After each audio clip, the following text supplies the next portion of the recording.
제목은 성령으로라고 하는 제목입니다.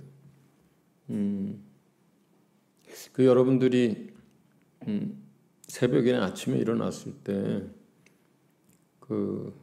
여러분이 뭘 생각하거나 마음에 뭘 어떻게 하지 않았는데 여러분 안에서 마음에서 들려오는 부르는 어떤 말씀 구절 또는 이제 찬양 이런 게 종종 있죠. 그죠, 목사님? 예. 편집사님도 있죠, 가끔. 그죠? 다 대부분 다 있습니다. 그게 여러분의 거듭난 영으로부터 나오는 찬양이고 생각이고 기도예요. 왜 아침에 그런 경험들을 많이 하느냐, 새벽에 그런 경험들을 많이 하느냐, 또 왜 새벽 기도가 영적으로 굉장히 의미 있느냐?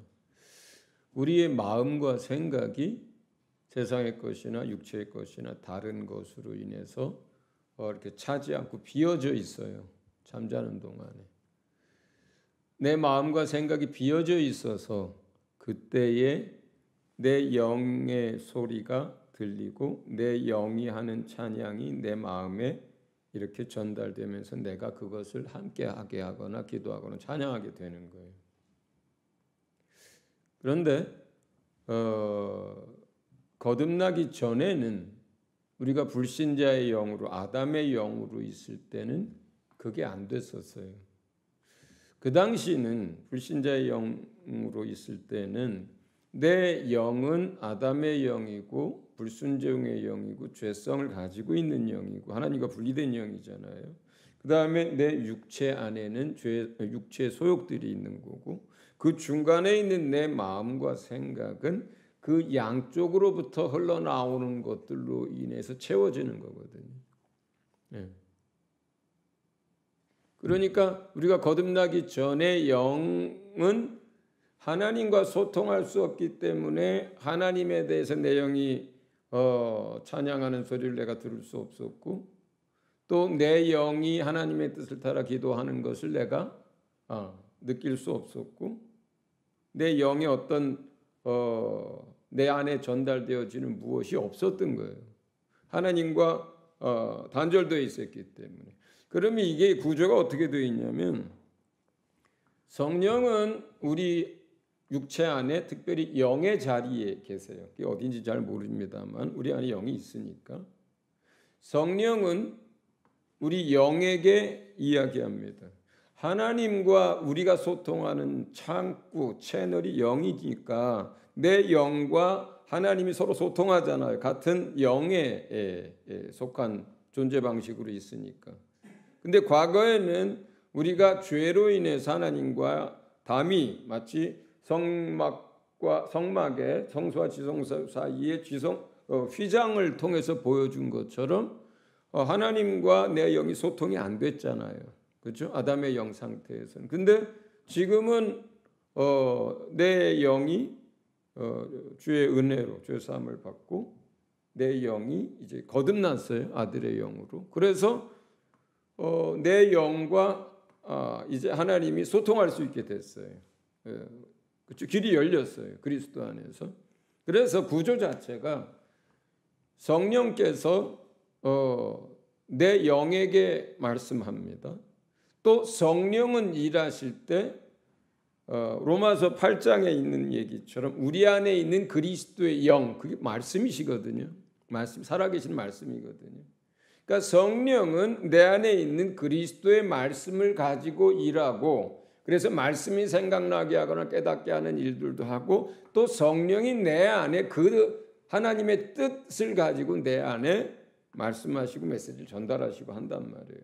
그래서 어쨌든 성령께서 내 영에게 말씀하시고 전달하시고 그 다음에 내 영은 그것을 어디로 전달해야 되는 거냐면 우리의 마음과 생각에 전달을 해야 되는 거예요. 그렇죠? 네. 그렇게 되거나 아니면 내 마음과 생각이 아침에 일어났을 때 비어져 있는데 이제 깨어서 내가 하루 삶을 살다 보면 세상의 것들로 내 마음과 생각이 막 채워지기 시작하고 또 뭐예요? 내 육체가 원하는 소욕들로 내 마음과 내 생각에 그 소욕이 채워지는 거예요. 그러니까 내 마음과 생각은 자고 막 일어났을 때처럼 비어 있는 거예요.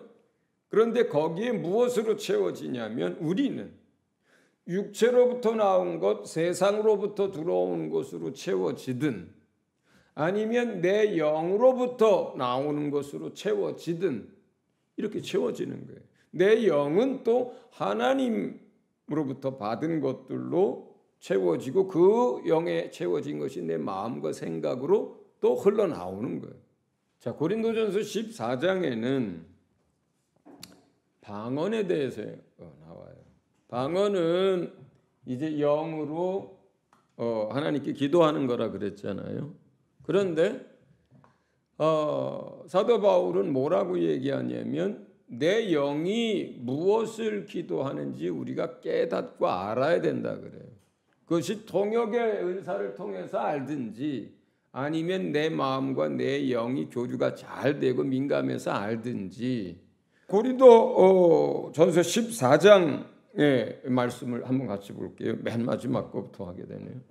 같이 읽어보겠습니다. 시작.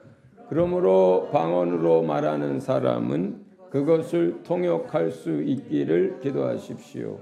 내가 방언으로 기도하면 내 영은 기도하지만 내 마음은 아무런 열매를 얻지 못합니다. 그렇다면 어떻게 해야 하겠습니까? 나는 영으로 기도하고 또 깨친 마음으로 기도하겠습니다. 나는 영으로 찬미하고 또 깨친 마음으로도 찬미하겠습니다. 자, 잠깐 보세요. 저기 보통 성령의 은사들은 교회의 덕을 세우기 위해서 주시는 거고 그렇게 사용합니다. 그래서 방언 통역의 은사도 다른 사람들을 도울 때 매우 유용하죠. 그 사람들이 영이 어떤 상태인지 무엇을 기도하는지 하나님 앞에 무엇을 고백하는지를 통역해 주는 거니까. 그런데 잘 보세요. 여기서는 지금 얘기하는 것은 교회의 덕을 세우기 위해서 통역할 수 있는 은사를 구하라는 뜻이 아니에요. 이 문장 자체는 뭐예요? 방언 기도하는 그 당사자가 내가 영으로 기도하는 걸 내 마음도 알아서 기도하도록 하기 위해서 하는 소리예요, 지금. 그런데 내 영이 하는 기도를 통역의 은사가 있어야만 알 수 있느냐? 그렇진 않아요. 통역의 은사가 없어도 여러분이 새벽이나 아침에 내 마음과 생각이 비어져 있을 때 여러분 영이 뭘 기도하고 싶어 하는 것, 어떤 사람에 대한 것도 그 영으로부터 나오는 찬양, 영으로부터 나오는 어떤 고백들이 이렇게 여러분 들리고 알잖아요. 그렇게 그 상태 뭐예요? 내 마음과 내 생각이 세상 것이나 육체의 소욕으로 채워져 있지 않고 깨끗하게 비워져 있는 상태고 주님하고 관계가 거룩한 상태면 사실은 내 영의 생각과 내 영이 뭘 기도하는지와 내 영의 고백들을 내 마음에 이렇게 투사가 돼서 알죠. 사실은 많은 걸 알아요. 그런데 어쨌거나 지금 여기서는 그러면 내가 영으로 기도하는 것, 내가 영으로 찬양하는 것, 내가 영으로 주님께 고백하는 것, 이거를 무엇도 알아야 한다는 거예요? 내 마음과 내 생각도 알아야 한다는 거예요. 누가 이렇게 큰 한숨을 쉬고 있습니까, 지금?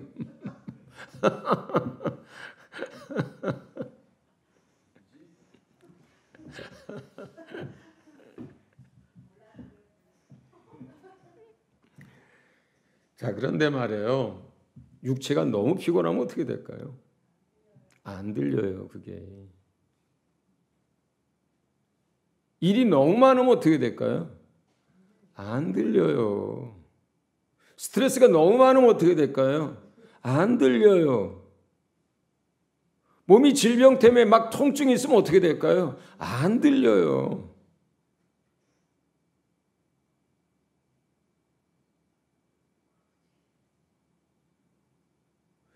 제가 월요일 날 우리 집 회사가, 이도 회사가 이사 끝났어요. 중간에 미얀마 갔다 온 시간 빼놓고 거의 한 달 반 걸렸어요. 네. 근데 몸은 약해요, 제가. 그런데 할 일이 있으니까 죽기 살기로 합니다. 그럼 어떻게 될까요? 네. 내가 내 영의 상태를 체크하고 영으로부터 나오는 거를 메시지를 받고 분별하려면 평소보다 훨씬 더 내가 그걸 집중하고 그 다음에 몸 상태를 유지하려고 애쓰고 노력을 해야만 그게 돼요. 제가 몇 주 동안 예를 들어서 토요일 날 일 안 해요. 화요일 날 뭐 예를 들어서 수요일 날 뭐 해야 된다 그러면 가능한 한 안 해요. 근데 토요일 날 제가 하루 종일 뭐 할까요? 아침부터 기도하면서 설교 준비를 하기 위해서 성경을 보고 막 이렇게 할까요? 지난 거의 2달 동안 토요일은 제가 오후 5시, 6시까지 거의 아무것도 안 합니다. 잘 못해요. 그걸 뭘 할까요? 몸 상태가 피곤하지 않은 상태가 되도록 그냥 멍하니 있거나 쉬거나 아침에 자고 점심에 자고 또 오후에 자거나 아무 일을 안 해요. 그런데 내가 피곤한 상태에 있고 막 이렇게 되면 내가 내 영이 깨어서 영이 활동하는 걸 내 마음과 생각이 감지가 안 돼요. 감지가 안 돼요. 물론 그냥 막 기도한 다음에 방언을 막 하고 그 다음에 그때 준 말씀과 붙들고 그냥 막 이렇게 준비하고 기도해서 그냥 설교할 수도 있죠. 근데 전 그렇게 설교가 안 되는 사람이다 보니까 제가 월요일 날 마무리를 짓고 요한이하고 화요일 날 좀 쉬었습니다. 오늘 수요일이죠. 이틀째. 그리고 어제 저녁에 이제 몸이 조금 회복이 되고 그래서 내가 내 영 상태가 내가 내 마음과 내 생각이 내 영을 민감하게 체크하고 뭐가 이게 소통이 잘 안 되고 있었기 때문에 계속해서 그래서 저녁에 아주 오랜만에 방언기도를 12시 반까지 했어요. 그리고 하루를 또 쉬었고, 그죠? 오늘 아침에 눈을 뜨는데 내 영이 하는 찬양, 내 영이 하나님께 하는 고백, 내 영이 누구를 위해서 기도하고 싶어 하는 거 아주 선명하게 들려요. 선명하게 들려요.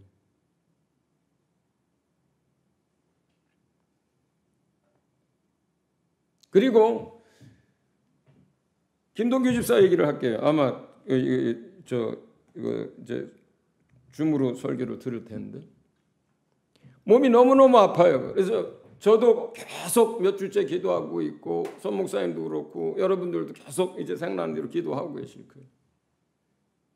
다행히 최근에 조금 나아졌다는 얘기를 듣긴 했어요. 근데 마음과 생각이 너무너무 힘들어져 가지고 마음의 안정을 위해서 약을 먹어야 되는 정도까지 마음과 생각이 힘들어진 상태라는 얘기를 들었어요. 왜 그럴까요? 그 사람이 왜 그럴까요? 지속적으로 계속해서 몸이 너무 아프기 때문이에요. 통증이 계속되고 계속해서 이 몸이 틀어지고 그 다음에 목이 돌아가니까 여기서 근육이 계속 경직이 되니까 목 디스크가 계속 삐뚤어지는 거예요.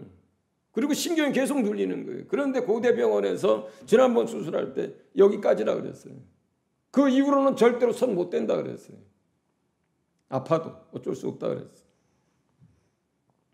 하나님의 능력만이 그를 도울 수 있는 거고 치유할 수 있는 거죠. 그래서 기도하는 거예요. 자, 그런데 무슨 얘기를 하려고 하는 거냐면 몸이 그렇게 계속해서 몇 달을 아프고 몇 년을 아프면 어떻게 되냐고요. 사람이 내 영이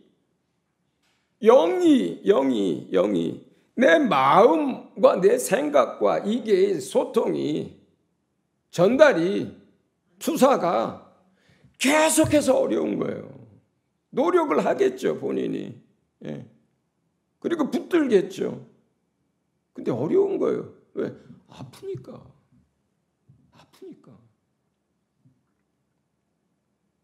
김태형 형제가 맨날 새벽에 잠이 들어요. 그리고 낮에 점심 때 깨고, 그리고 또 가서 좀 있다가 하루 종일 또 일하고, 새벽에 또 잠들고 반복이 됩니다. 아무것도 못해요. 힘들어요. 그러면 성령이 영에게 계속 뭔가 시도를 하려고 할 때 그 영은 어떻게 되겠어요? 그걸 받을 수 있어요? 깨달을 수 있어요? 소통이 돼야 안 되겠어요? 영도 안 되는 거예요. 그러면 영이 어떻게 돼요? 잠자는 것처럼 돼버리고 영이 점점 감각이 둔해지는 것이고, 그러면 그 영으로부터 마음과 생각으로 나올 수 있는 게 없어요. 선한 게. 그렇게 되면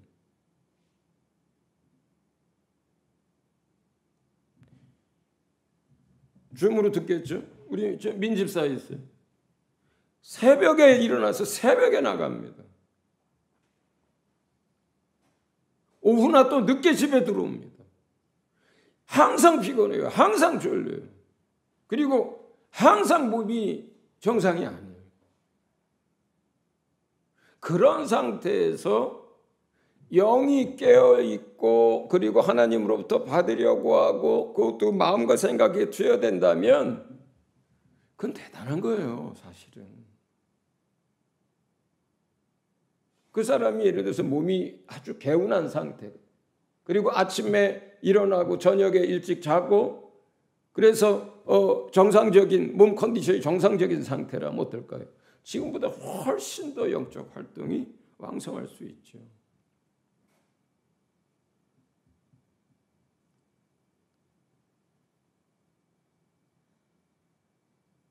가시덤불에서 얘기하는 그 세 가지가 전부 우리 마음에 차면, 가득해지면 영이 하는 얘기를 못 듣습니다. 세상에 염려가 하득해. 날마다 이것저것에 대한 거 아주 머리가 아파. 계속 스트레스 받아. 먹고 살만한데 계속 부족한 것 같고, 계속 땅이 물을 부어도 계속 다고 하는 것처럼 계속해서 뭔가 더 일을 벌리고 더 많은 걸 벌기 위해서 뭘 하고, 그러면 근심은 근심대로 더 많아지고 욕심에 끌리고, 그 다음에 요즘 젊은 사람들 진짜 영적 생활하기 힘든 게, 세상에 재미있는 게 너무 많아요. 한국 드라마 어쩜 그렇게 잘 만들어요 도대체. 영화들, 좋은 영화, 재밌는 영화 많습니다. 그리고 내 손 안에 재밌는 것들을 다 가지고 있어요.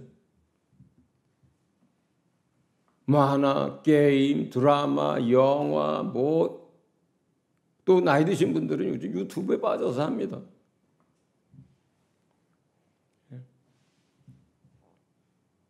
이러한 것들이 마음에 차면 어떻게 되겠어요? 계속 그걸 보고 있거나 듣고 있거나 그러면 영의 소리를 못 듣는 거예요. 영의 소리를 못 듣는 거예요.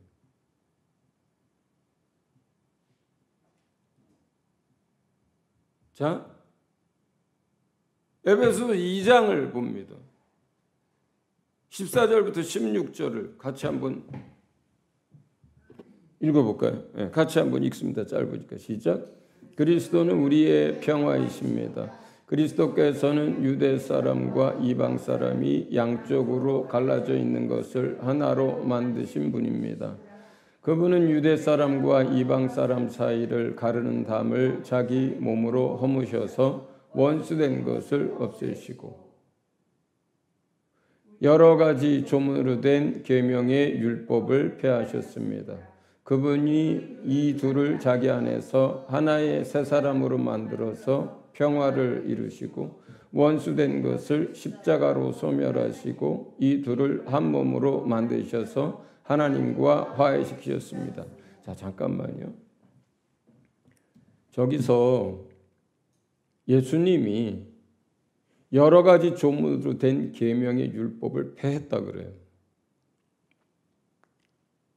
그리고 이 둘은 뭐예요? 유대인과 이방인이죠. 유대인과 이방인을 하나의 새로운 피조물, 새 사람으로 만들어서 하나님과 또 이방인과 유대인 간의 평화를 이루셨다 그래요.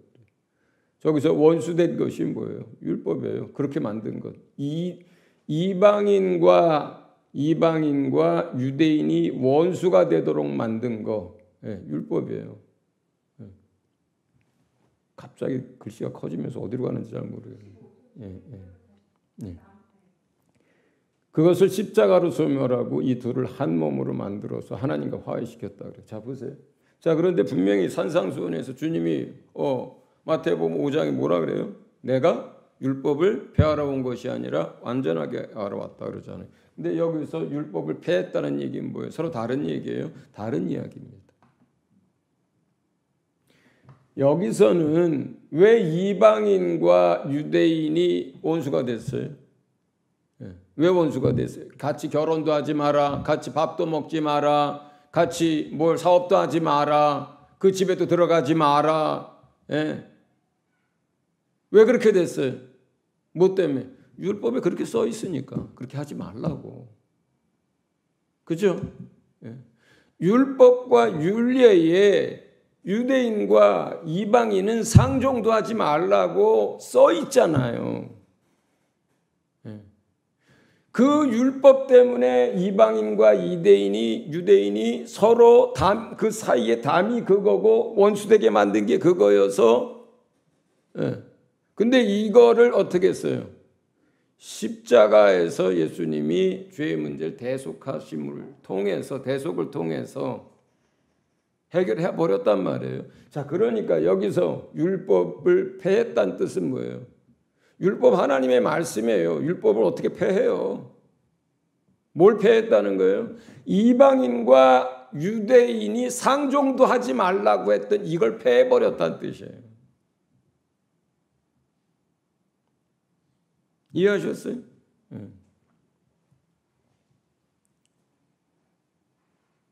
율법의 1.1획도 없어질 수가 없어요. 그 뜻이 아니고 율법 때문에 유대인과 이방인이 원수가 되고 상종도 못하게 되고 중간에 담을 만들어 놨는데 이걸 헐어버렸다는 얘기예요. 그럴 뿐만 아니라 그 다음에 어떻게 돼요? 그냥 유대인과 이방인이 친해지고 하나가 됐다는 뜻이 아니고 그 구분을 없애고 이방인이든 유대인이든 간에 상관없이 그리스도 안에서 예수 믿는 사람을 하나의 새 피조물로 만들었다 이 뜻이란 거예요. 이 뜻이에요. 자, 그러면 새 피조물은 그렇게 만들어진 이 새 피조물은 영이 하나님의 아들의 영을 받고 거듭난 사람이에요. 그리고 그 새 피조물 안에는 그리스도가 계셔요. 그리스도의 말씀이 있어요. 그리고 그 새 피조물 안에는 누구를 부어주시고 누가 임재하게 되시냐면 보혜사 성령이 오시게 돼 있어요. 자, 그러니까 새 피조물이라는 게 뭐예요? 새 피조물이야. 그리스도 안에서 성령 안에서 새 피조물이라는 게 영이 거듭난 사람을 말하고 그 안에 그리스도의 말씀이 있는 사람을 말하고 그 안에 보혜사 성령이 계신 사람을 말하는 거예요. 물론 보혜사 성령은 구해야 되는 것이고 그리고 그곳에 임하셔야 되는 거예요. 어떤 사람은 그리스도의 말씀도 있고 영이 거듭났는데 구하지 않고 그 안에 아직 보혜사 성령으로 계시지 않고 겉에서 그를 돕는 성령의 역사로 그 상태에 머물러 있는 사람들도 있어요. 그런데 그거는 사도시대에는 복음을 전하면요, 회개하고 믿고 예수를 주로 영접하면요, 그 다음에 그냥 자동 코스로 자동 코스로 성령을 부어주세요. 약속하신 성령. 이 자동 코스였어요. 그래서 그냥 거의 99% 이상의 사람들이 회개하고 예수 믿고 거듭나고 하나님의 자녀 되면 그냥 당연하게 가장 중요하게 그 다음 코스에 그게 성령 부어주세요 하고 약속하신 성령 주세요 하고 기도했고 그리고 기도한 사람에게 그들이 죄사함 받고 거듭났다 그냥 부어주신 거예요. 그게 자동이에요. 그랬기 때문에 사마리아의 사람들이 빌립을 통해서 예수 믿게 됐을 때 자동으로 사도들이 따라 내려가서 성령 받기를 구한 거예요. 그래서 그 사람들은 그 얘기까지 잘 몰랐으니까. 자, 새 피조물이 뭐냐면 아들의 영으로 거듭난 사람입니다. 그리고 새 피조물은 그 안에 생명이신 그리스도께서 계셔요. 다시 말해서 그리스도의 말씀이 있는 사람이에요. 진리의 말씀이, 복음의 말씀이. 그리고 그 안에 누가 계시는 거예요? 보혜사 성령이 계시는 거예요. 이렇게 해서 새 피조물이 되면 이 사람은 어떻게 사느냐? 그 성령을 따라서 사는 거거든요. 그 사람은. 구원의 문제에 있어서는 율법에서 믿음의 법으로 옮겨간 거예요. 구원의 문제에 있어서는. 그러니까 율법이 요구하는 게 뭐냐면 의와 거룩함이에요. 그래야 구원을 얻어요. 그런데 그 율법과 행위로는 그 의와 거룩함을 입을 수 있는 사람이 아무도 없어요. 그래서 율법 말고 또 다른 법을 통해서 구원 얻도록 하신 거예요. 구원의 문제에 있어서 그 또 다른 법이 믿음의 법이에요. 그 또 다른 법이. 자, 그래서 구원 얻었어. 과거의 율법 아래 있는 사람들은 그 율법이 그들의 삶의 기준이자 생활의 규범이에요. 그러면 새 사람은 그들의 삶의 기준, 생활의 규범은 뭘까요? 성령의 인도함 받는 거예요. 그래서 성령의 법이라고 부르는 거예요. 그래서 많은 사람들이 오해하기를 갈라디아서에서 너희가 이제 종이 아니라 자유자다. 다시 종의 멍에를 매지 말아라. 이렇게 얘기한단 말이에요. 그럼 사람들은 생각하기를 자기 입장에서 좋은 걸로만 자꾸 받아들여요. 우리는 자유자야. 근데 뭐로부터 자유로운 건지를 이해를 못해요. 방임이나 아무렇게 살아도 된다라고 하는 의미에서 너 이제 구원받았으니까 뭐 죽으나 사나 구원받았다는 의미에서의 자유가 아니에요. 하고 싶은 대로 살라는 자유가 아니에요. 거기서는 분명해요. 자유로워졌다, 해방됐다. 그러면 무엇으로부터가 있는 거잖아요. 그 무엇으로부터요? 율법으로부터의 첫 번째가. 율법 아래 갇혔었잖아요. 율법의 종으로 있었잖아요. 두 번째가 뭐예요? 죄의 종으로부터의 자유예요. 세 번째가 뭐예요? 마귀의 종으로부터의 자유예요. 그런데 율법의 권능은 죄에 있는 거예요. 죄를 짓게 한 건 마귀고, 그러니까 마귀로부터 자유, 죄로부터의 자유, 율법으로부터의 자유를 말하는 거예요. 그런데 그 자유롭게 된 사람들에게 그러면 생활의 규범도 없고 법도 없고 그냥 자유만 주어진 거냐? 아닌 거예요. 구약시대의 사람들이 율법이 그들의 생활의 모범이고 기준이고 규범이고 법이었던 것처럼 이 새 피조물에게 주어진 법이 뭐예요? 성령의 법인 거예요. 성령의 법이라는 게 뭐예요? 성령의 인도함을 따라 살라는 게 그게 성령의 법이에요. 자, 그런데 성령은 어디에다 얘기해요? 우리의 영에 얘기합니다. 우리의 영은 어떻게 돼요? 우리 마음과 생각 속에 영의 것들을 투사시켜야 돼요. 전달해야 돼요.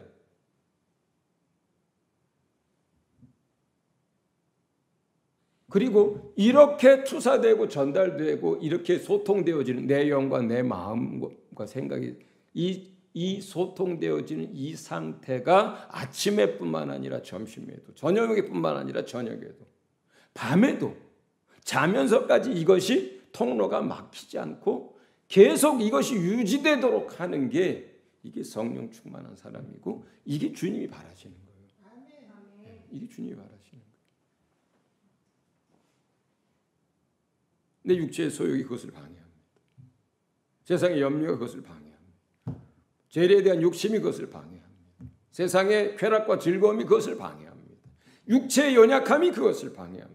피곤함이 그것을 방해합니다. 많은 일이 그것을 방해합니다. 육체의 질병과 고통이 그것을 방해합니다. 그러면 이 방해되는 것들을 계속해서 제거해버리고 내 영과 내 마음과 생각이 일치가 되도록 하는 것이 우리가 해야 되는 거예요. 그것을 방해하는 것들은 계속 제거해 나가야 하는 거예요. 제가 요즘은 금요기도 안 하지만은 기도회 때 누차 말씀드렸던 것들이 있어요. 적어도 그 시간에는 방언 기도가 50을 한다면 나머지 우리 말로 하는 기도도 50을 해라.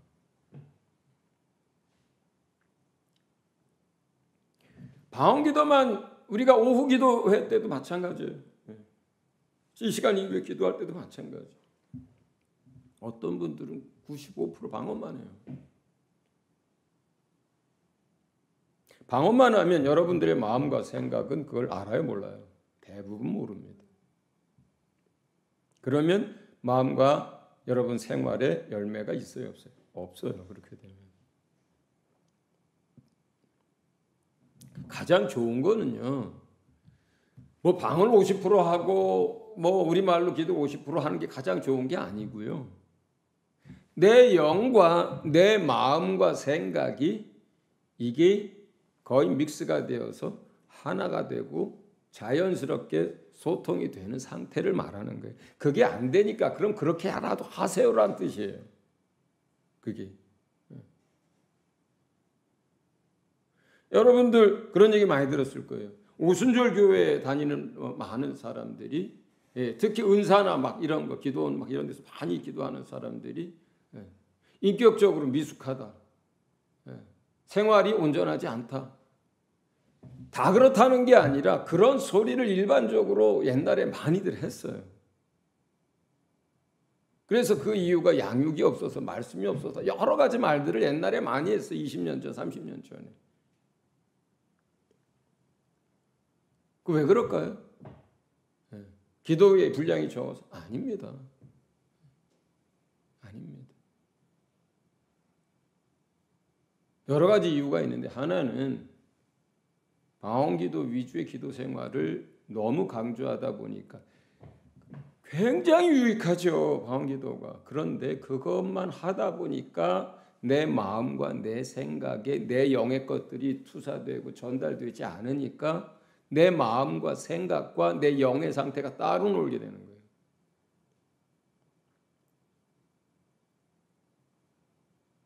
두 번째는 성령 충만한 건 좋은데 말씀이 없는 게 아니라 부족했어요. 그러니까 성령은 내 안에서 말씀을 가지고 역사하는데 그게 적은 거예요. 할 수 있는 것이. 그래서 그런 이야기들이 종종 있었어요. 옛날에. 요즘은 기도원에도 안 가고 뭐 방언기도도 안 하니까 그런 얘기들 뭐 하는 것조차도 별로 없지만 자 무슨 얘기를 하고 싶은 거냐면요. 내 영이 잠들지 않고 내 영이 깨어서 활발하게 성령과 소통을 해야 하고 근데 거기에서 끝나면 안 된다는 거예요. 그 내 영 안에 있는 것들이 내 마음과 생각에 계속 투사가 되고 전달이 되고 내 마음과 생각이 육체로부터 온 것이나 세상으로부터 온 걸로 채워지지 않고 내 영으로부터 온 것, 성령으로부터 온 것으로 채워지는 상태가 되어야 한다는 거예요. 이 상태에서 일도 하고 이 상태에서 경제활동도 하고 이 상태에서 무엇도 하는 거예요. 그런데 뭐예요? 너무 몸이 힘들거나 너무 일이 많거나 너무 스트레스가 많으면 이것 자체가 제한을 받아요. 그래서 너무 많은 일로 스스로를 괴롭히지 말라고 하는 거고요. 예. 마르다에게 한 이야기가 그거예요. 내가 많은 일로 근심하나 한 가지라도 좋다는 거예요. 그 많은 일로 뭘 놓친 거예요? 처음 마음 주님을 사랑해서 주님을 위해서 하려고 했던 그걸 놓쳐준 거잖아요. 염려와 근심 때문에. 자, 그러면 이제 우리가 뭘 노력을 해야 되느냐? 여러분 저녁에 기도하고 자면 대부분은 여러분 정도의 사람들은 아침에 새벽에 일어날 때 영이 막습니다. 맑아요. 그리고 그때 여러분 안에 내 속에서부터 흘러나오는 찬양도 있고 내 속에서부터 나오는 감사의 고백도 있고 내 안에서부터 흘러나오는 어떤 생각들이 전달되는 것들이 있어요. 그 마음과 생각이 비어져 있으니까 그 비어진 것에다가 세상 것들로 세상 재미난 것들로 채우지 않고 계속 그 소통할 수 있는 그 상태를 최대한 유지할 수 있도록 노력하는 거예요. 그래서 여러분의 영의 간구가 여러분의 마음의 간구로 그대로 똑같아지고 영의 생각이 여러분의 마음의 생각도 똑같아지고 여러분 영이 누군가를 근심하고 염려하면서 그들을 위해서 기도할 때 여러분의 마음에도 그것이 그대로 알아서 여러분의 마음으로도 그 사람을 위해서 기도하고 계속해서 이렇게 채널이 열려 있고 계속해서 영으로부터 나오는 것으로 내 마음과 생각이 채워진 상태에서 그것이 방해받지 않는 만큼의 일, 방해받지 않는 만큼의 노동, 방해받지 않는 만큼의 평안한 삶. 전쟁이 나면 이게 깨지는 거예요. 나라가 없어져도 이게 깨지는 거예요. 먹을 게 없어도 이게 깨지는 거예요. 이웃과 다툼이 생겨도 이게 깨지는 거예요. 지도자를 위해서 나라를 위해서 뭘 위해서 기도하라는 거 전부 그것이 깨지지 않도록 평안 때문에 그런 거예요. 그래서 여기 계신 분들이나 또 이거를 잊지 않고 줌으로라도 메시지를 듣는 분 정도의 영성이면 영이 잠들어 있지 않거든요.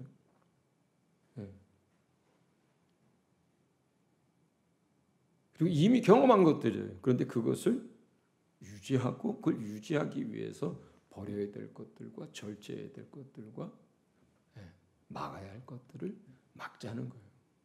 그래서 계속 그 상태를 유지할 수 있기를 바랍니다.